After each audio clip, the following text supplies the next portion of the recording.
Greetings and salutations. This is Abdelhadi with The Bitter Truth, where we may not have all the answers, but we're going to ask an awful lot of questions. You can also visit thebittertruth.info, and you can get some fabulous swag to make your life better. You can visit the Patreon page there as well. If you want to just hit the Patreon page separately, that's patreon.com/thebittertruth. And as always, you can listen to the show on YouTube, Spotify, iTunes, anywhere that you get podcasts. And then, supporting the show is an option. That the free part is for you to hear this stuff. Speaking of which, today my guest is a friend of the show. He's been on before. He's running for Congress in Texas's 17th district, and like me, transplant out of California and kind of took the Texas like a duck to water. Ted Brown, how you doing, man? Very good, Abe. Thanks for having me back. Hey, man. Close to Election Day, I thought, hey, who do I like? Whether I agree with every single thing they think or not, I like you because I agree with most of your stuff anyway. Well, I appreciate that. Yeah, there's. It's an alternative campaign, and I'm glad that it appeals to you and hopefully to a lot of other people in the district, because the major parties are just getting worse and worse, and we need some alternatives out there. Yeah, man. And so how's it been going? Because you pretty much sealed up the nomination without a problem for this district. So how's it been going running against the Republicans and the Democrats? Are they debating you, or what's been going on? Well, there was a big problem with that just about 10 days ago. The TV stations in Bryan and Waco, which are both in the district, purposely did not invite me to the main candidate debate between Republican Pete Sessions and Democrat Rick Kennedy. They said, "Well, sorry, we said earlier you would be, but we're not gonna let you in. You're not polling. You're not in the polls."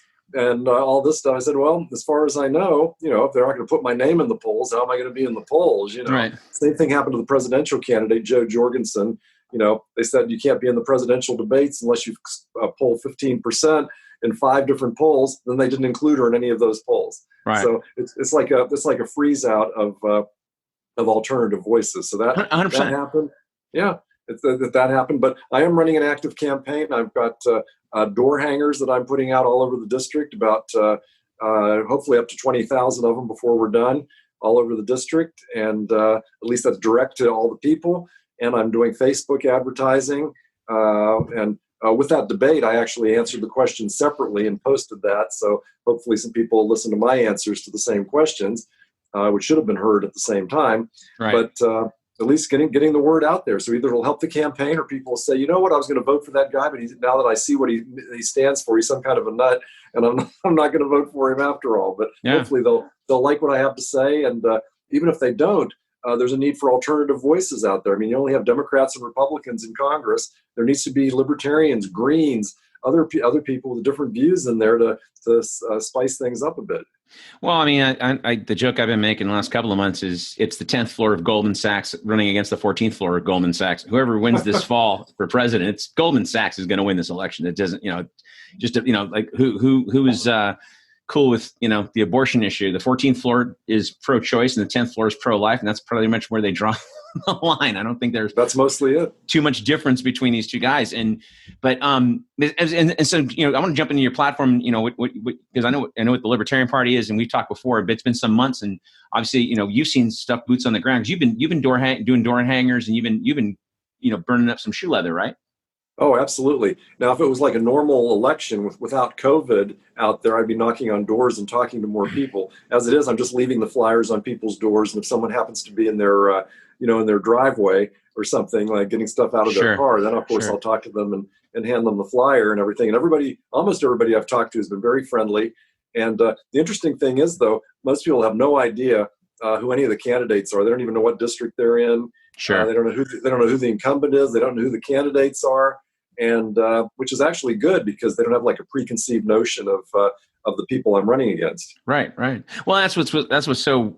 I mean, with the internet age and everything, I thought, it'd be a lot simpler or easier, to get information, and that that you say that is just kind of indicative of that we've killed the printed word in this country. People are so busy doing crap online, they can't even type in my zip code, what congressional district in. Like, it's just like, takes like 10 seconds. And then, you can get a sample ballot online right now, like when I was living in California, I mean, and you were living in California too. I mean, like, we used to get that sample book like 3 months before the election. Remember that? And oh yeah, for sure. That was a genius book. It was like, it took me not even 90 minutes total over maybe, a month, and I'm sitting there writing stuff in and then looking stuff up because they gave you the pros and cons of both arguments on the propositions. And you're going, wow, okay, it's going to cost this much. Okay, how are we going to do it? Oh, it's a bond measure. Oh, I don't know if I like a bond measure. And how much is supposed to revenue? All these cool little things. If you bother to read it, I mean, it's like people go, how do you know that? I read this little book that they sent me. Right, exactly. And the voters aren't going to have that here in Austin. No. Where the part of my district is in the city of Austin at the far north end. And there's two propositions on the ballot that are very expensive that the people get to vote on, which is like the transit tax increase, Prop A, and the bond measure for mobility, Prop B. And people don't realize, they think these sound like good projects, but it's going to cost me a fortune if they really examined it. Their taxes are going to go up considerably if those measures pass. But yet the pro and con arguments aren't really put out there. They have to actually do research to find it. Yeah. And they're just going to base their vote. A lot of people just look at the little tiny blurb that's on the ballot and say, "Oh, that sounds good," not realizing what all the ramifications are going to be. See, in that little book in California, what I loved about that book was they told you what the bond loan or the loan was going to be. And then they told you in 20 years what was coming due with principal and interest.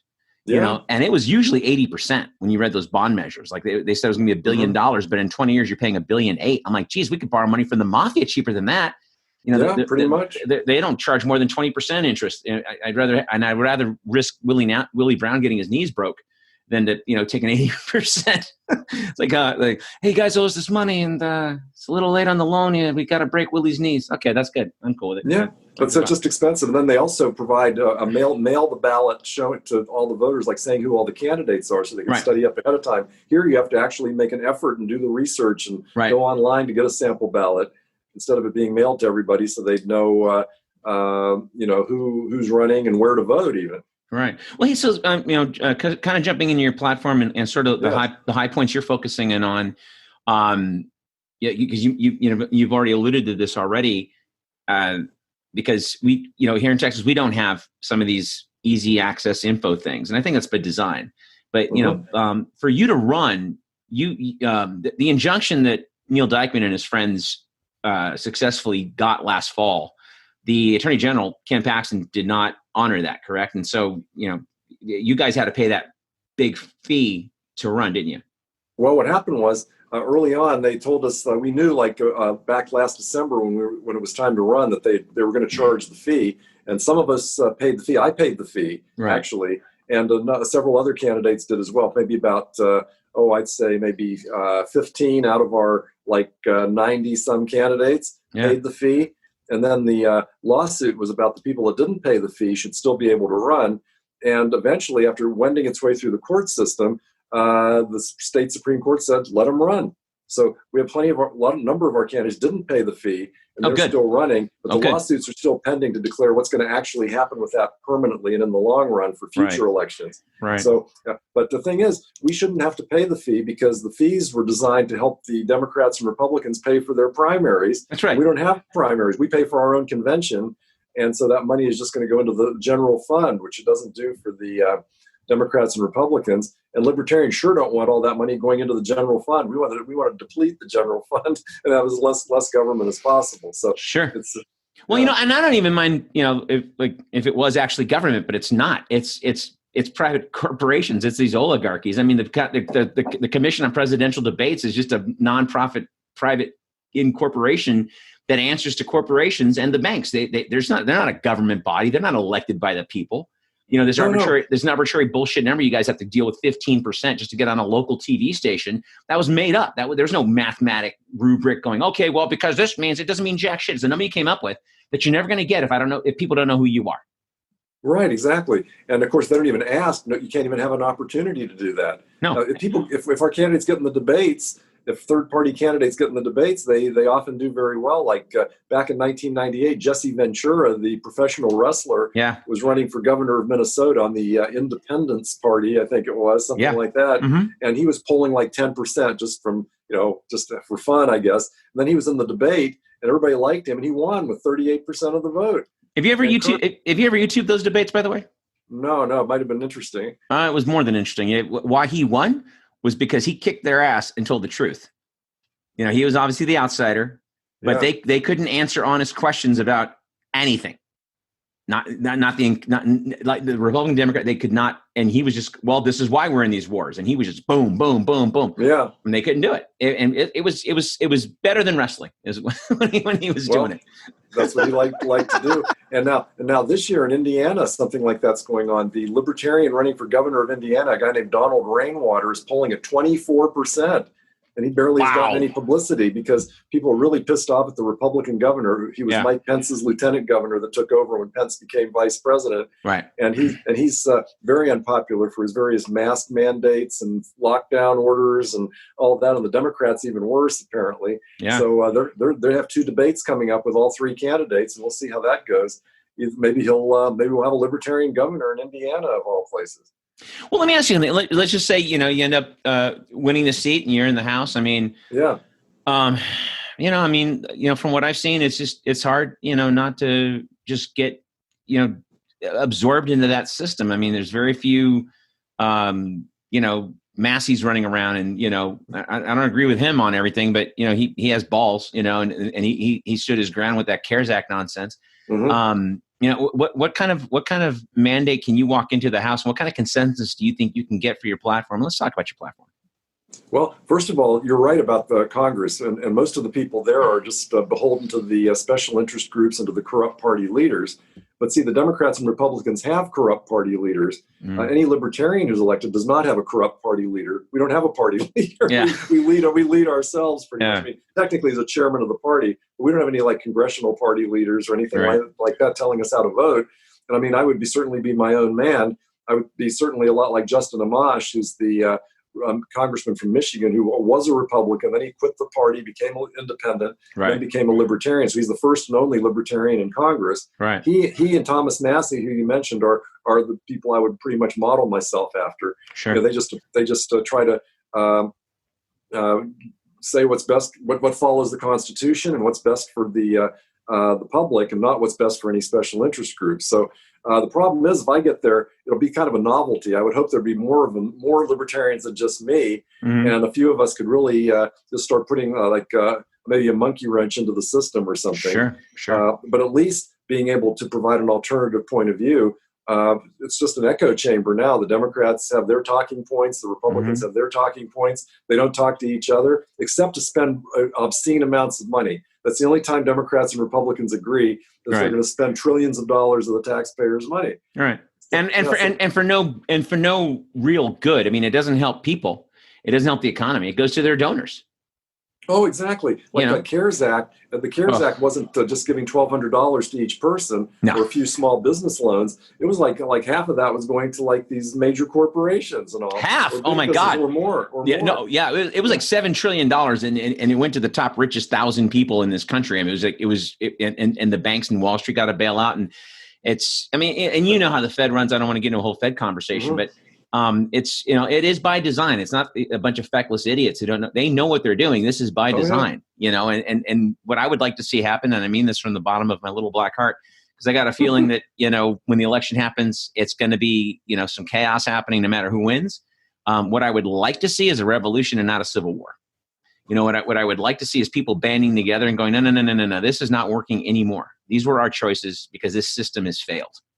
And, listening to voices like yours and the Greens, because there's like 5 or 6 things that you and the Greens are on the same page with, and if we got on track, say with the wars, getting out of the wars, the environment, I mean, there's a bunch of things that we could do right off the bat that if you guys had your way, of course, I don't know how many of y'all would not get assassinated by Shell or something, but, if you guys had your way, a lot of things could be on the track to getting better, I think.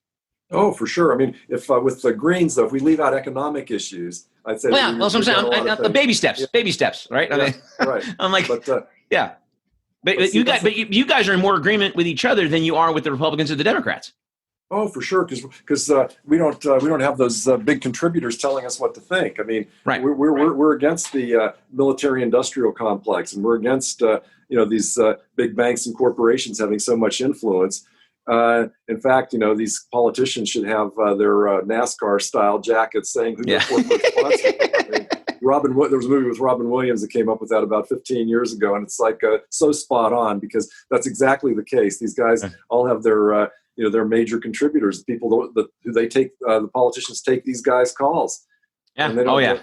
And just like MJ Heger said on that debate the other night, when Cornyn wouldn't meet with her, probably because she didn't give him a big campaign contribution or something. Right. Well, and I was kind of surprised because I followed that Senate debate very closely. I had Sema Hernandez on the show like 3 or 4 different times when she was running for Senate, both against Beto O'Rourke and then after she did the primary against Beto, and then here there was like 11 of them, and I watched MJ Hagar quite a little bit.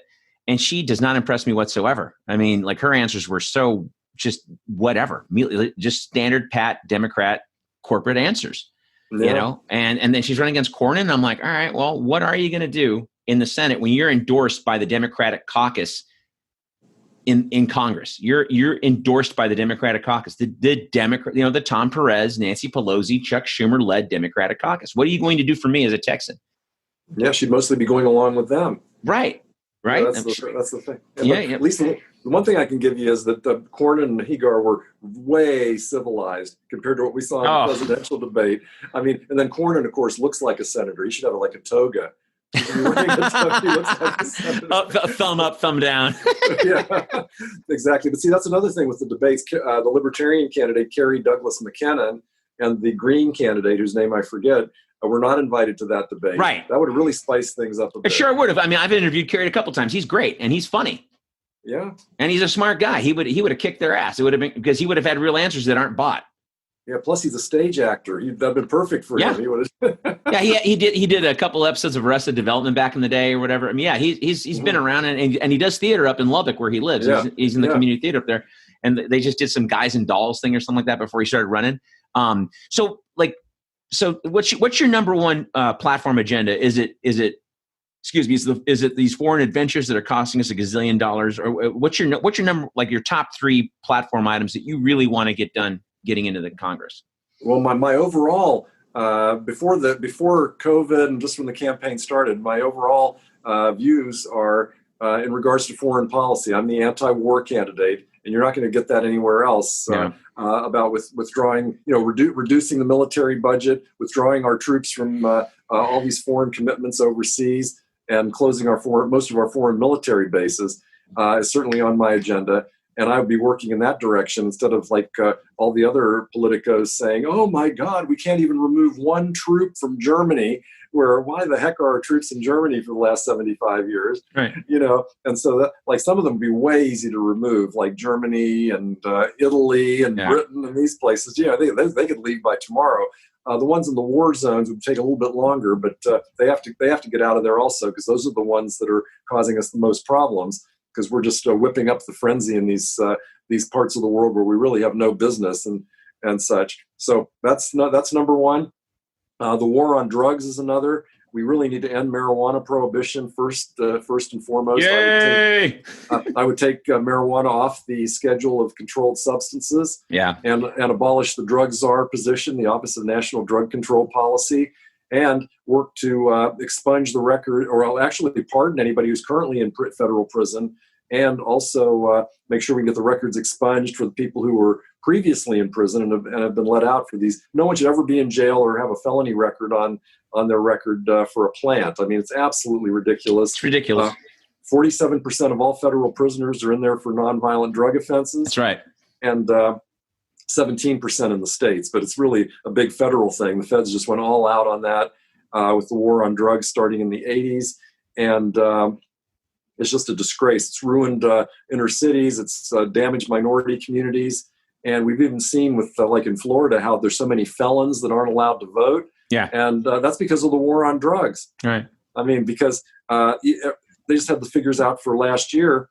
And as usual, more people were arrested for marijuana offenses than for all violent crimes combined. Right. Absolutely. And most of it was simple possession. This is ridiculous. This is the police would not have any excuse to be stopping, all these like young Black and Hispanic men if they didn't weren't looking for weed or trying to smell weed in their car and having a pretext for a traffic stop or something, or for searching their car. It's so much of it because of the war on drugs. And the no-knock raid on Breonna Taylor's house. Without the war on drugs, there wouldn't have been a reason to raid Breonna Taylor's house. And it was the wrong house.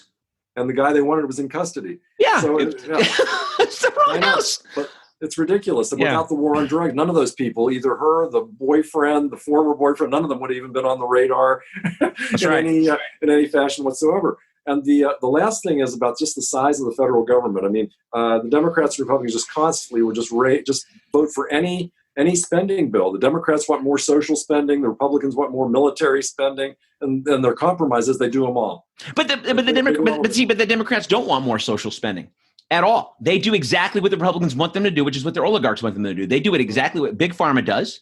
They do exactly what big insurance tells them to do. I mean, we have our entire economy is privatized, right? I mean, we've privatized healthcare, right? The Democrats and Republicans both get the same money. We've privatized Big Pharma. Democrats and Republicans both get the same money. And by the way, with Big Pharma, our tax dollars pay for that research. So I should be getting a freedom dividend, as Thomas Jefferson wanted to do. Because if my tax dollars are going to Pfizer, then I should be getting a little kickback on my little Social Security number that I have. Every month, every quarter, I should get a little payout because I pay taxes, right? Well, you might be misstating what privatization means, though, because I think what you mean is crony capitalism, where these guys buy influence with the politicians. These big businesses buy influence. That's not really capitalism. I think what I believe in is the free market, where it's like it is capitalism, but it's also totally free from government influence or control. It's like the total free market. The government's not influencing it, like by giving subsidies or benefits to any particular business, and anybody could get into business and start competing with these guys. Now it's almost impossible. And when this is where I do disagree with you, because when I say privatizing, I do mean if you don't have money, you don't get health care. You know, if you might get lucky and get on Medicaid if your income is severely diminished, but you suffer. You know, we have 1 million bankruptcies last year alone because big insurance, who runs the payment of medical in this country, can just deny your claim. Or they can come back and say, hey, sorry, that stent that we put in your heart was miscoded. It was experimental. Didn't mean it. Oops. Now you owe us $85,000, which is why we had 1 million bankruptcies in this country last year. 45,000 people a year still die under our current healthcare system. And it's supposed to be the best in the world. We have zero access to it. When the airport is a good example. You know, I don't pay to use the airport. I pay to fly the plane, right? And the city, county, or the state runs the airport. Right? United rents from the airport, which is why I could fly home to visit my mom for $200 round trip. Now, the airline, that's privatized. That's cool. But the airport's not privatized. However, if we privatize the airport, now I'm paying $1,200 to go back to LA to visit my mom. Because that cost would be passed on to me. And costs are always passed on to the consumer in a, quote, capitalist society. But you're paying taxes for the airport, though, so you do pay one way or the other. Yeah, but I'm not paying what I would be paying what am I paying? 2/10 of a percentage point? I pay several thousand a year for my health insurance. My taxes wouldn't even go up a couple of $100 if we had Medicare for all. Oh, I was talking about the airport. Oh no, I was jumping, and I apologize. Yeah. But my taxes, I would be paying way more to fly than I would be paying in taxes if the airport was privatized. Well, I wonder about that because they do a lot of things that there's a lot of federal requirements that the private airport might not fulfill. They might have different security requirements. They might have different ways of running the airport and different ways of selling space for businesses inside the airport or whatever. You know, there's a lot of ways that capitalism or the free market would maybe help things at the airport. Sure. In fact, in other countries, like in Europe, they're even doing more privatization at airports, like letting businesses run the airports. Which is a bad idea. This is where you make a commodity out of, this is where you're making, like, I got a buddy who has a CBD company, right? And started it from scratch, took him about 3 years, had some scientist guys help him so he's not killing people or, the delivery to the brain, all that stuff. So fine. So he's finally out, packaged. It's called a new apothecary. And it's got a daytime thing and a nighttime thing, and it's all biodegradable, eco-friendly jars and the whole 9 yards, right? Yeah. That's free market. He put that business out there, and it's doing well, and that's his business. However, what we don't have in the upper echelons, which is pretty much every industry in this country, we've privatized things that should not be, or we made commodities out of things that should not be a commodity. I went to school for free. I went to a state school. I went to Cal Poly Pomona. I paid $100 a quarter. My friend's kid just graduated Cal Poly last year, and it's $6,000 a quarter. How come? And we spend $2 trillion a year on defense. Don't blink an eye. So there's some things I believe need to be a business, but then there's some things that I believe need to be utilized. I'm not taking a business away from the CEO of Bank of America. It's not like his dad started it and left it to him. He's a an employee. He's an employee who gets paid to crash the economy. And then suck at the teat of the Fed, which he creates out of thin money, out of thin air, out of nowhere. So it's like, this is where, when you guys say free market, I mean, I agree on a lot of, like, on 80% of this economy should be a free market. It is not a free market, because the capitalists, the oligarchs, do all they can to regulate a free market into submission, so they don't have any competition. Oh, right, exactly. That's it. And you can only do that if the government's behind what they're doing. Right. It's like, you can't see. That's the thing. Like the banks get bailed out if they start, like in 2008, they got bailed out. Like, oh, this bank is too big to fail. Right. Well, I don't think any institution is too big to fail, including the federal government. That's right. And that's the problem. I called those back then in 2008. I was calling those banks and those insurance companies and GM and all that.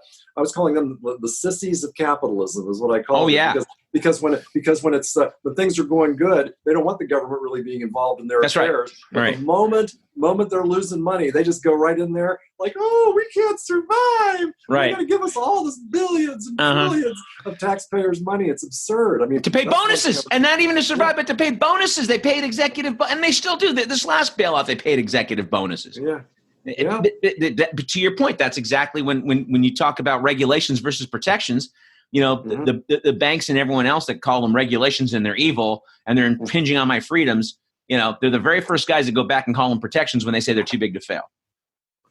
Yeah, exactly. And now some of these regulations, I mean, it depends on what the regulation is. I mean, some of them, absolutely, whether it's any good or even does anything. What it might do is the big banks can excel under the regulation because they have so much money and so many ways of dealing with it, but it keeps small banks from forming or small banks from existing. Like your small local bank might not have enough people to fulfill all those requirements or regulations. The same as with big businesses versus small. The big guys don't mind the regulation. Some of them even welcome it, so because it does, like you said, drive out the little guys that are trying to like be sleek and new and have all the innovations and try to challenge them.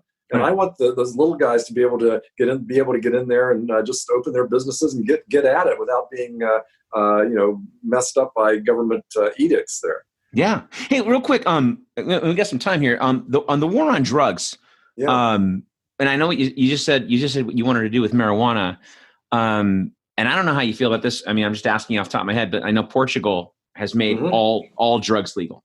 And they should be. And their crime rate just went through the floor, like almost zero crime rate. Anybody that got busted, like say with heroin, instead of being put in prison, they got into a counseling program. They got into rehab instead of, not sentenced, but they were, put in rehab and not jail, and after 3 months they got it. Yeah. Right. And so you're along on that, because I believe they should all be legalized. I mean, I think you got the choice, put in your body, don't put in your body. And people always tell me that I come from a privileged position. I got a brother who was a drug addict, right? There's 4 of us boys. I got one who's just, wrecked his life, ended up in a wheelchair, whole 9 yards. So I firsthand, what I understand is you can make it illegal. It doesn't matter. People will break into your house. They will steal your stuff. They will sell it on the black market. They will do all these things that are illegal, and thus getting them in all kinds of trouble, if not, injured or murdered. So you believe in legalizing all drugs? Oh, absolutely. I think adults should have the right to put anything in their bodies that they want. It's like we libertarians believe in treating people like adults, not like kids. That's right. People can make decisions for themselves, but sometimes they make bad decisions. That's right. And you can't just stop people from making bad decisions. Now, some people say, well, you can't do that. Those people, when they're like high on this drug or high on that drug, they're going to go out and do X, and harm other people. Well, they still would have to be responsible for that. If that's right. People, they can be charged with that. It's not the drug itself. It's the it's the action. My view is you never ban an inanimate object. You ban the bad behavior. Right. Yeah. No, that makes sense. I mean, I'm on that page with you. People get really angry when you say that, and then you sort of go, well, I mean, we got booze that's legal, and people do things on booze all the time. They might get a drunken intoxication charge added to the assault, but they're arrested for assault. Right. They're arrested for murder, God forbid, whatever they did. But the booze is the booze. It's just, right. It's the same thing. And plus anybody, I defy anybody to commit a crime on marijuana. It is impossible. You cannot. Right. The issue. Yeah. Right. They're too mellow. The issues come up like in a lot of places where, the people have like medical marijuana cards in some states, and then they're not allowed to own a gun. They're not allowed to even apply for a gun because of that. And that's totally unconstitutional. There's no like marijuana exception to the Second Amendment. And frankly, someone's going to be too mellow to use the gun probably if they're smoking. I mean, but a guy with a DUI, but a guy with, but conceivably, if I'm not mistaken, a guy with a DUI in Texas can still get a concealed carry permit. He might be, except the problem is that if he has a felony conviction, he might not be able to pass the background check. Ah, okay. All right. Yeah. But I'm kind of right there with you, man. I mean, the gun is the gun. I mean, it's like, right. I mean, I'm not a big fan of everyone getting a hand grenade and an AR-15 because they want one. But I mean, you should be able to own a gun if you want to, and go, randomly killing people. But the issue is not, I mean, I go back and forth, but the issue is not so much our pistols. The issue really is what are we doing to combat, crime? And we're not doing a great job. Like you just said, 47% of federal prisons are non-violent, non-trafficking drug offenders. So we're not even putting away El Chapo, right? We're putting away some guy who got nailed with a couple of grams of coke in his glove box or something. Ridiculous, absolutely ridiculous. And if it was legal, El Chapo, nobody even would have heard of El Chapo unless he owns a chain of legal drug stores around the Mexico or something. I mean, it's ridiculous. That's the black market is there because the free market is not there. The legal market isn't there. And to your point, though, doesn't this frustrate you? I mean, your history. I mean, like we learned nothing from Prohibition. No. That 12 years of Prohibition gave the mob, I read some report about 5 years ago, it gave the mob at that time in today's dollars $1 trillion. Yeah, exactly. That's why they were able to buy every cop, buy every judge, buy every governor. They could buy any senator they wanted because they had $1 trillion. Yeah, exactly. Yeah, just watch The Godfather. Yeah. Oh yeah. Or Godfather 2. My favorite scene in Godfather 2 is when the senator tries to strong arm Michael Corleone with the gaming permits. And this is like 1957 money. He wants $250,000 for the permit. He wants 5% of all his casinos. And Corleone's like, yeah, go fuck yourself. And later we see that the guy gets his, neener. But that's the kind of strong arming. Like, how do you become Nancy Pelosi? How do you become Mitch McConnell worth $80 million? And you've never had a real job aside from being in Congress, which pays $200,000 a year. I got a brother who's an MD who's made way more money than that last 20 years. And he's probably got a net worth of maybe $5-6 million. Maybe, he's put his kids through college and everything else. I got another buddy of mine works in television, makes $1 gazillion. He's not Nancy Pelosi worth money. No. He's made more. That was the amusing thing about Trump's tax returns. And I think somebody that said, well, I'm less concerned about a billionaire who was already a billionaire in his tax return going into politics versus someone who's in politics who becomes a millionaire. I'd rather see that guy's tax return. Right. Yeah. I'd rather see Nancy Pelosi's tax return. How are you worth $80 million? How is it you buy Visa stock, right? And you vote against a bill that's detrimental to Visa, and magically your stock just exponentially increases. Oh yeah, by like 30% in 3 days. That's like amazing. I mean, I got to get your stockbroker. I'll buy some Visa stock. I mean, if I know in 3 days it's going up 30%. Oh my gosh. Well, hey, listen, we got a few minutes. left. I'm gonna have your website on the body of the show, but kind of wrapping up. Like, what do you want the listeners to kind of come away with? Well, okay. The website tedbrown.org, Facebook Ted Brown CD17. Those are the best places to see my views. And I just want people to know that there are alternatives in the race. One thing we didn't talk about was COVID, because I mentioned that I had my... Oh, yeah, go for it. We got some time. Yeah. Basically, disaster, absolute disaster, different kinds of disasters at the federal and state level. Sure. At the federal level, a disaster at the beginning, Trump pretty much lying to the public about what a serious problem it was. And then, besides him, the bureaucracy kicked in. Mm-hmm. The CDC, the FDA, they were saying, oh, no, don't test anybody. You don't have to test anybody. Then they refused tests from the World Health Organization. They forbade people in the U.S. from using their own tests. Then they said, don't use masks because they didn't have enough masks. But then they wouldn't let people make masks. Right. Then they said, we need hand sanitizer, but they wouldn't let people make hand sanitizer. I mean, it's just the bureaucracy just totally wrecked things there. What we really need is knowledge. Everybody needs to know, are they infected? And what they can do about it. People need knowledge, and they need to know how to act. And yet then the states came in and put these ridiculous decrees in, ordering people home, like lockdown orders and closing businesses, claiming they were non-essential. No one's business is non-essential to the people who are involved in it. That's right. And just for government officials just to declare that just shows that you just scratch a politician and there's like a little petty dictator trying to get out and jump out, because they just want to rule people. And if you run for president, if you run for governor, if you run for mayor, there's really that desire to rule people. And some of them are ruling like crazy, like the governors of California and Michigan. Oh my God. And, New Mexico, Nevada. Some of them are just absolutely crazy. Greg Abbott was better than most, and plenty of people are complaining about his way of dealing with it. But I just don't believe. I believe the science. I believe it's dangerous. I believe people should wear masks. They shouldn't be forced to wear masks. People should wear masks if they want. They should stay 6 feet apart. They should not shake hands. Do your best. Do your best. Yeah. But just with knowledge. Be responsible. Get information and know how to protect yourself and others. But don't impose all these costs on society that we're going to be feeling for decades. Well, the destruction of the economy and everything. Well, you mentioned California a minute ago, and obviously, I think the Democrat states are run worse than the Republican states, mostly because there are more people in the Democrat-run states. That's just a fact. Usually, you're like, except for Texas. I mean, pretty much like California, New York, whatever. But like Gavin Newsom, you got a Democratic Senate, you got a Democratic governor, and California still has nothing for the people. And Gavin Newsom, by the way, who knows what science is, he just approved in his term so far 184 oil drilling contracts. So like, wait, but I thought he was supposed to be the good guy. I thought he was supposed to be the pro-environment guy. That's why I hate these people, because it's just one giant money party. So I'm saying I agree with half of your thing, which is more than the 0.009% that I agree with Joe Biden and the 0.002% Donald Trump. The only reason I honestly don't care who wins the presidency. Like I'm going to vote for my person, and people can yell at me all they want, and I'm going to vote for you because you're my thingy. I don't care. It's like I'm going to vote for who I want to, because sure, and you should. And it's not a protest. It's not a waste. It's my vote. Come get what happened.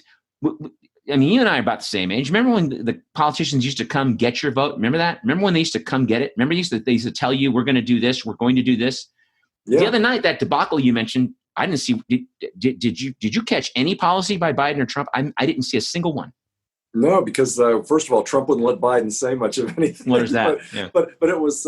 But the only thing that came out of that debate was we knew that Trump was rude. We knew that to begin with, right. And that we knew, but Biden actually was coherent, and that was like such the low bar that he was trying to get past, because people thought he was too senile to even speak, and he did get past that. But frankly, that's why the public, when they saw Pence and Harris, they said I think 65% said each was qualified to take over if need be as president, and after seeing them, they seem rational.